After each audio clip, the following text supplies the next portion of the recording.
नमस्कार दोस्तों, स्वागत है आप सबका अपने YouTube चैनल आयका स्टडी रूम में। जैसा आप सभी जानते हैं, मेरा नाम है डेविड और आज की तारीख है 24 और आज का जो क्लास है 21वां क्लास है। तो इस क्लास के जो डिटेल्स कुछ इंपॉर्टेंट क्वेश्चंस हैं जो मैं आपके सामने लेके आया हूँ, जो आपके लिए लेके आया हूँ, बहुत ही इंपॉर्टेंट है क्योंकि ये आपके सभी एग्ज़ाम में, जैसे कि यूपीएससी के लिए, यूपीएससी पीसीएस और पीसीएस के लिए, पीपीएससी के लिए, सीडीएस के लिए, सारे जितने भी एग्ज़ाम हैं ये प्रीलिम्स एग्ज़ाम के लिए हैं। ज़्यादातर क्वेश्चंस यहीं से बनते हैं, मध्यकालीन इतिहास से ही क्वेश्चंस बनते हैं और भी जो भी क्वेश्चंस हैं, और वो बच्चे भी पढ़ सकते हैं जो अभी 10th 12th और 11th में है। 11th को छोड़ो, वो सभी पढ़ सकते हैं जिन्होंने अभी एमए हिस्ट्री, जो एमए इतिहास से कर रहे हैं, एमए बीए और भी सारी चीज़ें जो है उनके लिए भी, हमारे साथियों के लिए है, हमारे बहनों के लिए है, ये सारी जो भी है। तो ज़्यादा बात ना करते हुए हम अपने सेशन को स्टार्ट करते हैं। तो आज का हमारा पहला क्वेश्चन है निम्नलिखित में से किस वर्ष में मुगल सेनापति अबुल फजल ने अहमदनगर पर आक्रमण किया था? तो किया था उन्होंने 1600 ईस्वी में। कितने में किया था? 1600 ईस्वी में किया था। तो थोड़ा सा हम व्याख्या देख लेते हैं। देखिए, कुछ लोग हैं जो मैं अपनी क्लास में भी पढ़ाता हूँ, तो वो लोग कहते हैं कि व्याख्याएं ना बताएं। ज़्यादातर हम 4x4 के जो क्वेश्चंस होते हैं मैं वही कराऊँ, लेकिन व्याख्या मैं इसलिए बता दे रहा हूँ क्योंकि इसमें से कुछ क्वेश्चन होते हैं जो बताया जाता है, मतलब पूछ लेते हैं, फंसा करके एग्जामिनर द्वारा पूछा जाता है। तो उसमें जो हमारे साथी होते हैं थोड़े से कन्फ्यूज हो जाते हैं, तो इसलिए मैंने ज़्यादा व्याख्याएँ नहीं रखी है, ज़्यादा एग्जाम्पल नहीं रखा है, ज़्यादा नहीं रखा है। कुछ में ही केवल किया है। कुछ ऐसे क्वेश्चंस हैं जिसमें फंस जाने के ज़्यादा चांसेस हैं, तो उसका ही मैंने डिटेल्स लेकर के, मतलब इस क्वेश्चन में लगा कर रखा है, मतलब आंसर के साथ मैंने लगा कर रखा है। सिर्फ 2-4 में ही होगा, मेरे ख्याल से 2-3 में होगा। तो इस व्याख्या को हम एक बार पढ़ते हैं। मुगल सेनापति अबुल फजल ने 1600 ईस्वी में अहमदनगर पर आक्रमण किया था। मुगल आक्रमण पर काबू पाने के अपने वीर प्रयासों के बावजूद चांद बीबी पर विकसित प्रतिरोध के आयोजन का कार्य उन्हें बाबर को मुगल को सौंपकर शांति खरीदने के लिए मौजूद होना पड़ा था, मतलब मजबूर होना पड़ा था। ठीक है, ये जो इसका व्याख्या है यही है थोड़ी, इसलिए मैंने इसको लाकर रख दिया था। और देखिए, एक क्वेश्चन और बनता है। निम्नलिखित में से किसने 1514 ईस्वी में बीजापुर दरबार में एक राजदूत को महंगे उपहार के साथ भेजा था? तो वो थे शाह इस्माइल सफवी। कौन थे? शाह इस्माइल सफवी। ठीक है, नेक्स्ट क्वेश्चन क्या है? भारत के निम्नलिखित में से किस शासक ने सभी धार्मिक मामलों को अपने हाथों में लेने के लिए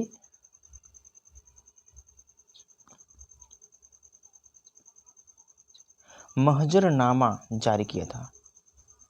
थोड़ा सा माइक थोड़ा सा वो ठीक नहीं है, इसलिए आवाज़ अगर कट के आएगी तो इसके लिए मैं सॉरी हूँ। ठीक है, तो उन्होंने ली थी, अकबर ने ली थी, अकबर ने ली थी। ठीक है, नेक्स्ट क्वेश्चन हमारा है। निम्नलिखित में से कौन से दो शहर सड़के आजम या शेर शाह सूरी द्वारा निर्मित ग्रैंड ट्रंक रोड के अग्रदूत से जुड़े हुए थे? अग्रदूत से जुड़े हुए थे, तो वो कौन से थे? दिल्ली सासाराम। कौन सा था? दिल्ली सासाराम। और अगर ये पूछा जाए, क्वेश्चन में ये भी पूछा जाता है, ग्रैंड ट्रंक रोड का निर्माण किसने कराया था? एक भी ये क्वेश्चन बनता है, तो आपके शेर शाह सूरी ने करवाया था। किसने करवाया था? सूरी ने करवाया था। ठीक है, हल्दी घाटी का प्रसिद्ध युद्ध किस वर्ष हुआ था? हल्दी घाटी का प्रसिद्ध युद्ध किस वर्ष हुआ था? तो वो देखिए हुआ था 1576 ईस्वी में। कितने में हुआ था? 1576 ईस्वी में हुआ था। ठीक है। नेक्स्ट क्वेश्चन हमारा है, दिल्ली सल्तनत के दौरान निम्नलिखित में से किसे बरीद बरीद कहा जाता था? किसे कहा जाता था? बरीद किसे कहा जाता था? जो जासूस, समाचार, संवाददाता जैसे कि वो उन्हें कहा जाता है जो जासूसी करते हैं, जो समाचार बताते हैं।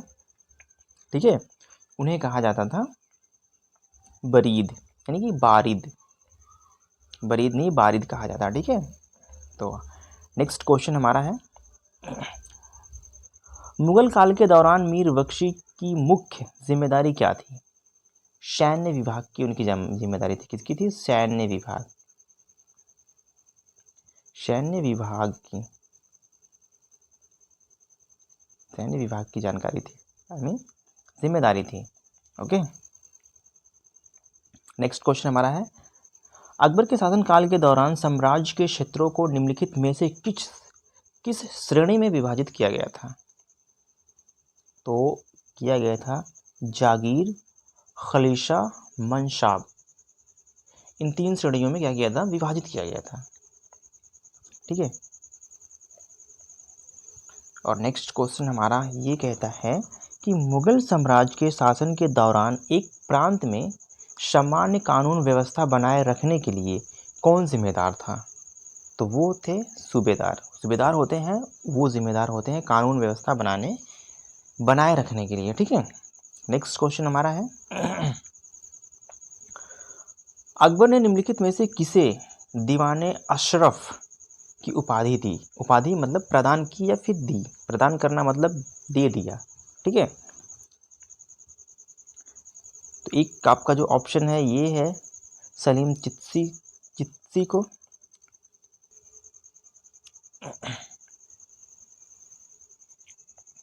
ठीक है। यहाँ पे है राजा टोडर माली। किसको दी थी? राजा टोडर माली को। ठीक है ना।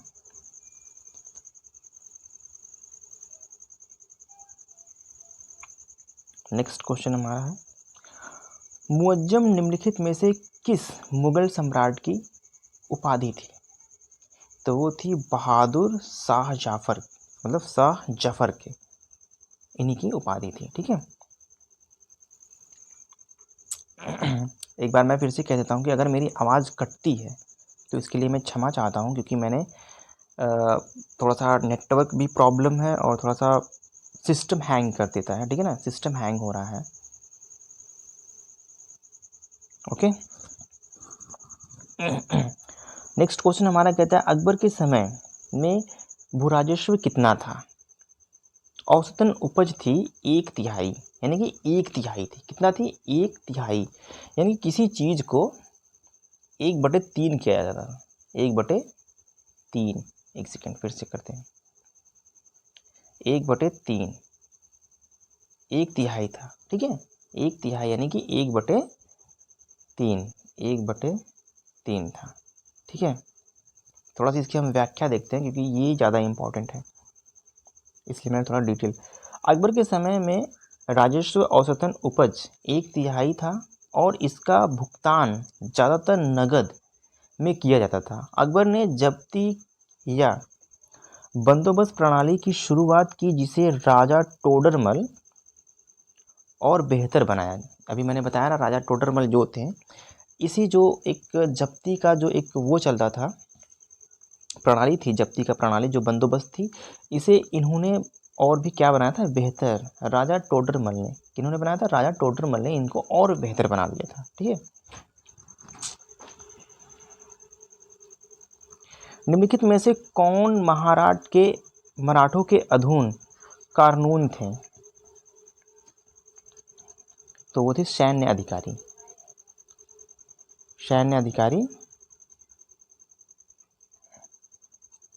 थी। मराठा साम्राज्य में नागरिक और सैन्य प्रशासन की प्रसिद्धि संहिता, अधिनाय पत्र, आज्ञापात्र किसने लिखी थी? आज्ञापात्र मतलब किसने लिखी थी? मराठा साम्राज्य में नागरिक और सैन्य प्रशासन की प्रसिद्धि संहिता आज्ञापात्र किसने लिखी थी? तो लिखे थे रामचंद्र पंत अमात्य ने, अमात्य। ठीक है, इसका हम थोड़ा सा व्याख्या देखते हैं। रामचंद्र नीलकंठ वावडेकर, कौन थे? वावडेकर, रामचंद्र नीलकंठ वावडेकर 1650 से लेकर के 1716 ईस्वी या रामचंद्र पंत अमात्य 1674 से 1680 तक सम्राट छत्रपति शिवाजी के लिए वित्त मंत्री रूप में 8 अष्टप्रधान की परिषद में सेवा की उन्होंने तब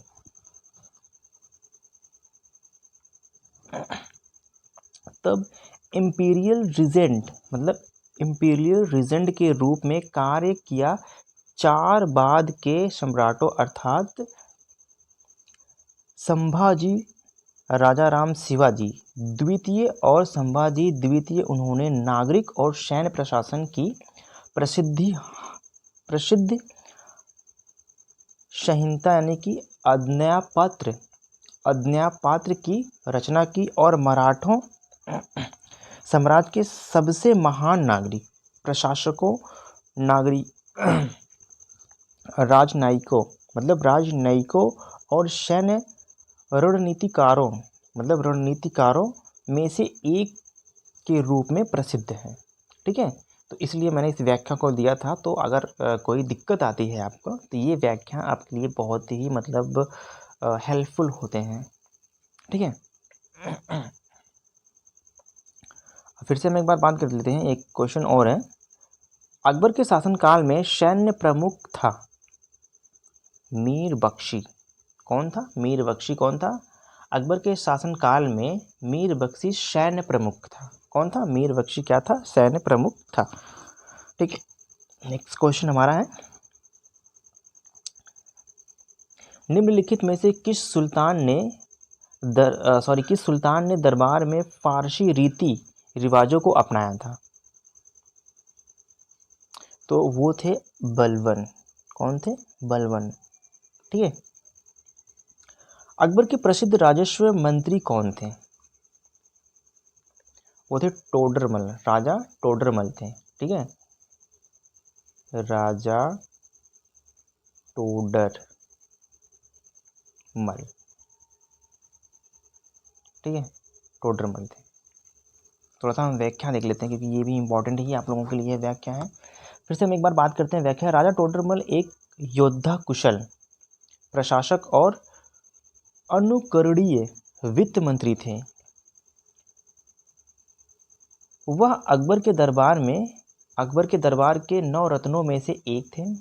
वह 1575 में अकबर के वित्त अधिकारी मुशर्रिफ दीवान और 1582 ईस्वी में दीवाने कुल मुख्य वित्त मंत्री बने और सुधारों को टोडरमल रेंट रोल के रूप में भी टोडरमल के रेंट रोल के रूप में भी जाना जाता है। रेंट रोल के रूप में भी जाना जाता है। एक क्वेश्चन और आपको बनता है, बहुत ही ये फंसा देने वाला क्वेश्चन है। जहांगीर के शासनकाल में निम्नलिखित चित्रकारों में से किस एक को नादिर उल अशरा की उपाधि से सम्मानित किया गया था? एक बार फिर से हम क्वेश्चन को देखते हैं। जहांगीर के शासनकाल के निम्नलिखित चित्रकारों में से किस एक को नादिर उल अशरा की उपाधि से सम्मानित किया गया था? तो उनमें से ये भैया देखिए, सबसे इम्पोर्टेंट क्वेश्चन है मसूरी। किसको? मंसूरी को। ये मंसूरी जो थे उन्हीं को किया गया था। नेक्स्ट क्वेश्चन हमारा, यहाँ पे देखिए लिखा है कुतुबउद्दीन ऐबकी दिल्ली के पहले मुस्लिम शासक थे। ठीक है, ये क्वेश्चन आपका ये हो जाएगा।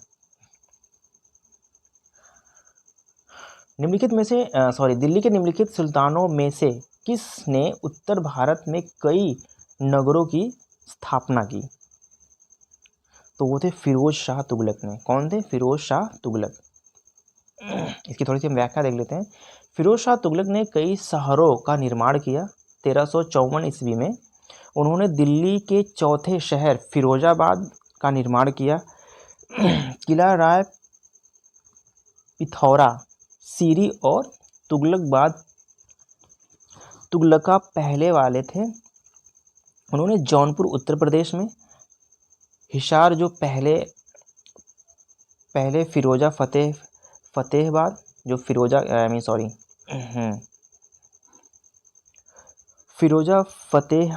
फतेहाबाद दोनों हरियाणा में, और फिरोजा पंजाब जो फिरोजपुर पंजाब में, जो फिरोजपुर है वो पंजाब में है, के नाम से जाना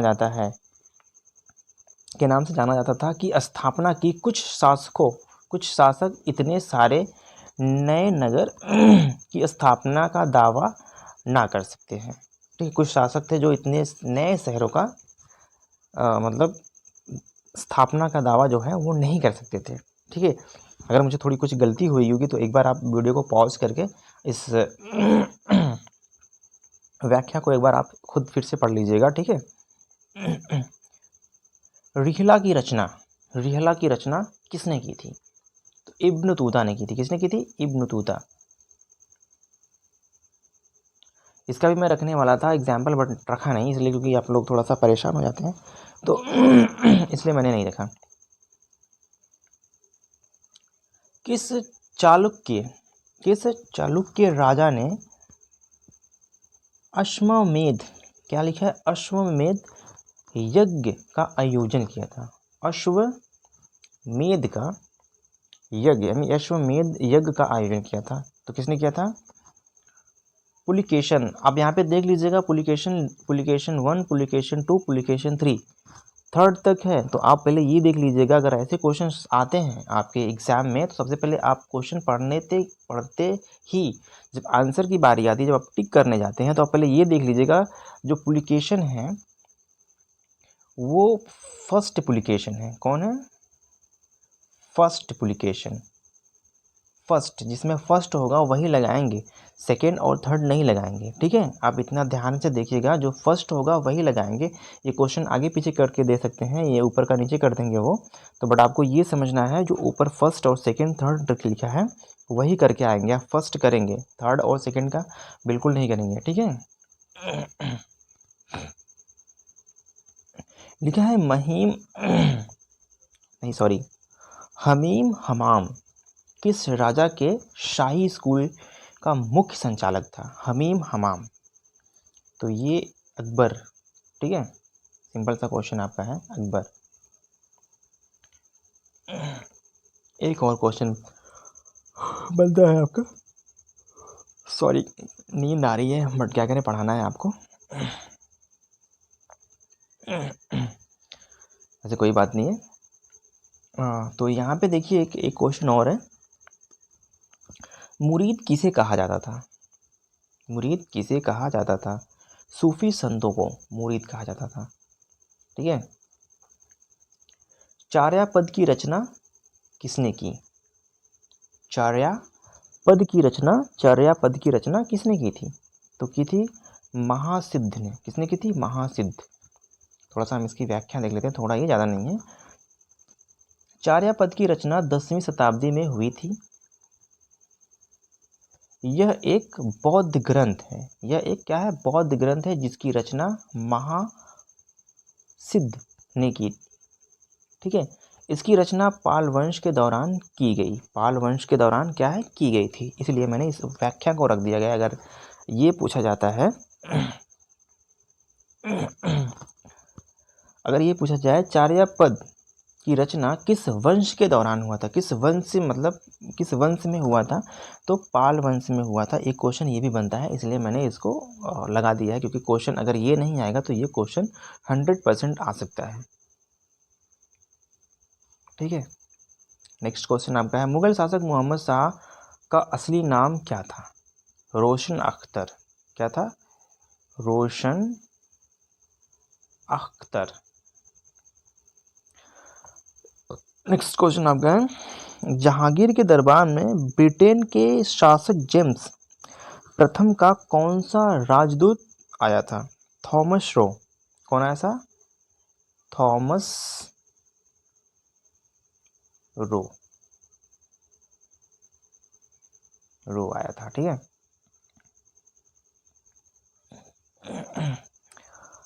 कौन से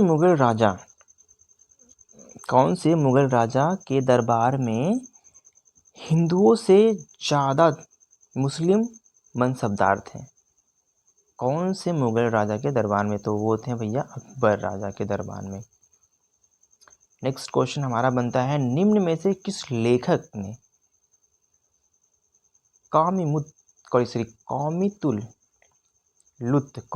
सॉरी एक बार फिर से हम पढ़ लेते हैं, इसका क्वेश्चन थोड़ा सा गलत हो जाता है मुझसे। निम्न में से किस लेखक ने कामिलुत तवारीख की रचना की? कामिलुत तवारीख की रचना की।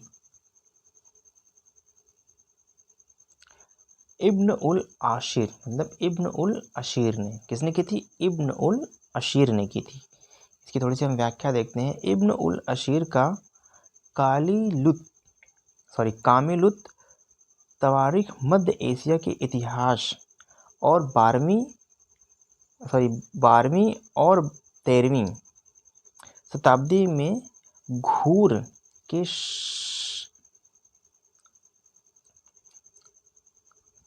संसाबनी वंश के उदय के बारे में बहुत सारी तथ्यात्मक जानकारी प्रदान करता है।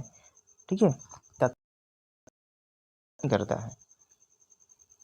नेक्स्ट क्वेश्चन है और लास्ट क्वेश्चन आपका है मेरे ख्याल से।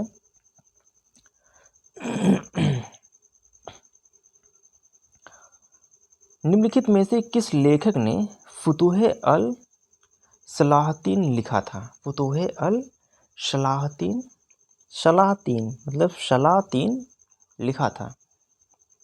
तो ख्वाजा अबू मलिक इशामी ने लिखा था। ख्वाजा अली मलिक इशामी ने लिखा था। इसका थोड़ा सा हम व्याख्या देखते हैं, क्योंकि ये व्याख्या आपके लिए इम्पोर्टेंट हो सकता है। फुतूह अल सलातीन के लेखक ख्वाजा अली मलिक इशामी हैं। दिल्ली सल्तनत का एक और विस्तृत विवरण है। इनमें लगभग 12,000 श्लोक। ठीक है। फुतूह अस